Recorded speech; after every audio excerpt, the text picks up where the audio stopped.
That's why it will happen. Let us start again. That's why it will happen. Let us start again. So what we have seen that there is no shock load because we are applying the pressure and it is a smooth. Sudden load is not increased. So if there is a shock load, there is chances of crack to develop. And manpower is saving because it's very less time is required for fitting and removal. Now another is oil injection method. What is the oil injection method? That is, suppose we inject oil in this surface, the between the propeller half inner surface and the shaft taper portion. So if we inject, so what will happen? Our force requirement will be less. It means once you inject, what will happen? How it we inject? There will be the annular groove is cut inside the propeller half. It means propeller half, that inner surface, because there is a taper hole. That inner surface there are annular grooves are cut, and we can inject the uh, oil through the propeller half. It means if we look at it, it will be like this. So we have a propeller half.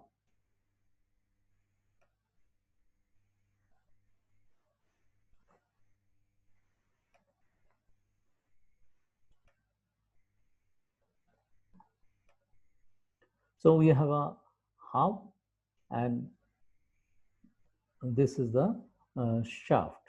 So this is our shaft, and this is our propeller. So we have the number of blades on the half. So this is our half. So what will happen in the half? This half inner surface, it's tapered. There are holes. If you see from the side, it will be like this. It means there are holes. The groove is provided into this. So these are the grooves inner surface of the propeller. Shaft is not. There is no groove on the shaft. So this groove is helical groove. So that what is happening? Suppose we inject oil from this.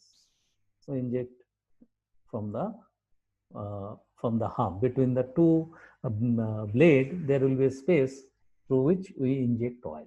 So what will happen? That oil will enter. Suppose we inject oil from here and oil from here. So it will uh, enter between the propeller shaft and the uh, propeller boss inner surface. So there will be, it means once you are injecting, what you are doing, we are expanding the boss slightly, and that frictional grip is lost. In that case, when you are injecting, there will not be friction. Friction will be very, very less compared to the dry fitting. This is called wet fitting. Why you call it wet fitting? Because we are injecting oil in between the surface between the shaft, taper portion of the shaft, and the in way of the uh, propeller where propeller sits. So in between the surface, we are injecting oil. So what is the advantage? One advantage is uh, we are applying the force to move the propeller towards the forward direction. If you look at from uh, the aft of the ship, it will be forward direction we are pushing. So the force requirement will be less. What we have seen, the force requirement for the dry fitting will be very, very high. Compared to that, the force requirement will be less. We can push with the less force, we can push more distance. So that is one of the advantage of it, and this is called weight fitting. So how it is done?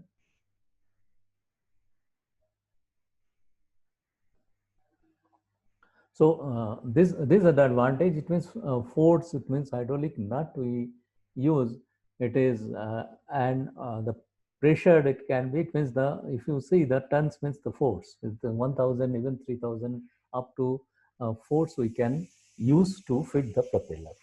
Now what we see actually in that case, we see the distance, how much distance it has moved. There will be a dial gauge on the forward side of the ship, that is the where you are moving towards that forward direction. So there will be a dial gauge. With that, you can see how much it has moved, and we actually plot it. Uh, how much distance it has traveled and how much is the hydraulic pressure we have applied. And then we draw a curve. We'll see that curve, and which is important for us. And the frictional, it means this type of fitting, it means when you are fitting, actually friction you can reduce, and you can fit it. After that, you can release that pressure, and then you can have the frictional grip for transmitting the torque.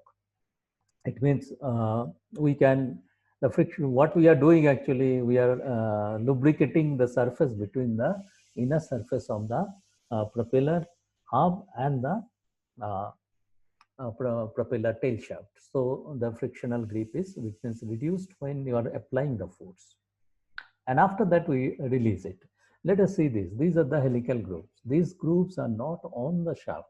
It will be on the inner surface of the propeller boss. So we apply oil injection from here. And this is the nut. We can have a hydraulic nut, or we have a hydraulic ring we fit it in between.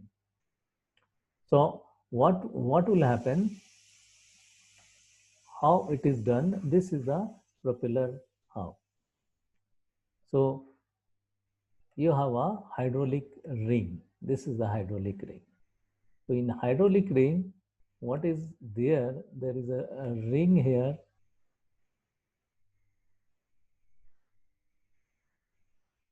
and there is a piston here.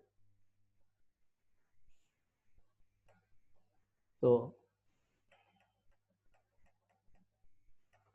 there are two pieces. So one is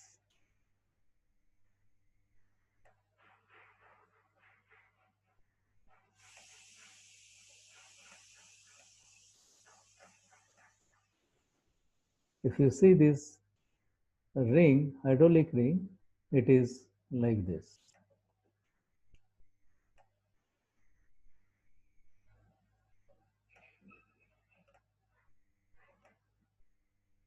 So in between this, there is a gap. This is the gap. And we have a nut here. The main shaft nut, which was secured here, we removed this. This nut first is removed. It will remain in this place. And then we put the hydraulic ring. This is the assembly. We put it inside. And then we put back the nut again.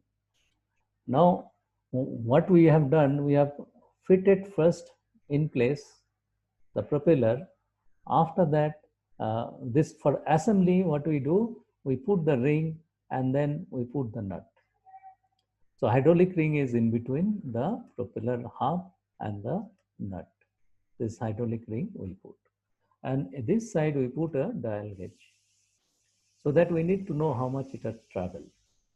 And here on the inner surface of our propeller boss, which is tapered, there are annular grooves. It means we can inject the oil, and which will go into the annular groove, and it will expand the boss. And this oil will be spreaded between this surface all around. So because of that, the frictional coefficient will reduce, and now we are applying a force here. It means if you look at it, this gap, we are applying a force, the pressure. Hydraulic pressure is applied here, then what will happen? This nut cannot move this way, and it is attached to the shaft. So there will be, propeller has to move in this direction. Now because of that, because this will move in this direction, so because this space will increase this distance, because we have applied the pressure. So as it is increasing, this propeller has to move in this way. And then we have injected the oil here, so the frictional grip is less. So we can have, with less force is required to move the propeller towards your forward direction. And what we record it, we record how much is this pressure we have applied, and then corresponding travel, how much it is, as well as we record how much pressure we have applied. So all are recorded. Then we'll plot a curve that how it has moved. This means how much pressure has been applied and how much travel it had happened. And then we know how much to travel. It will tell, the manual will say that it should travel this much. Suppose it is here, and now it is this much distance it has traveled. And manual will tell, because they know the how much should be the frictional grip, as well as what is the material design, so that it should not fail also, because stress should not be more than that. So then we plot it. Is it clear? This is for called weight fitting. Most of the modern ship, you see the large vessel, it will be this type of arrangement is it, but it is not bit okay. I'll come to one thing. I'll ask you the question also on that. So this is the weight fitting. Have you understood weight fitting or not? Any question on that? And there is a jack bolts here. It means we can do the dry fitting. It means we can do with the manual jacking also to push this way. So we are hydraulically we are pushing it, and there is a manual jack bolts also.